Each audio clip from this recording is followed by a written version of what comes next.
Let's have a look at the damage over time items and statuses.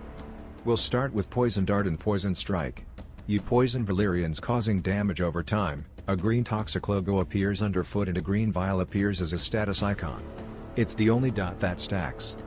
The Twiggy line also causes poison on its own attacks and its ultimate causes its teammates a chance to poison when they attack with their normal skill.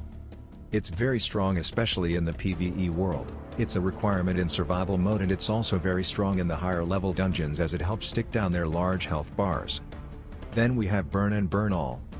The burn causes damage over time and the biggest benefit is that it also reduces healing received by 50%. You can tell it's been used because flames lick around the Valerian and a yellow fireball appears in the status bar.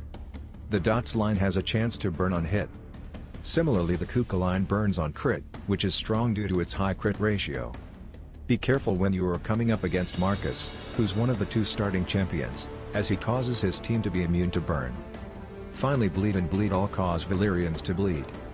It creates a red heart underfoot and a red drop of blood appears in the status bar.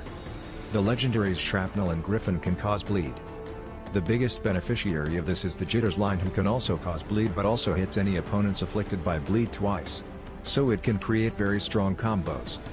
Similarly Elena, the other starting champion, creates bleed immunity. With healing being the meta at the moment, having burn is probably the go-to of the three, but I think you can run 3, 4 or 5 of these in a deck. When you match up, check for Elena or Marku, so not to waste items if the opposing teams is immune. Note it doesn't seem to matter in PvE. If you just start in the game, I recommend picking the hero class because Marcus is useful in almost all circumstances, whereas Elena immunity isn't quite as strong. All the damage over time ticks at the start of that Valerian's turn, so if they're taking more turns that's more ticks.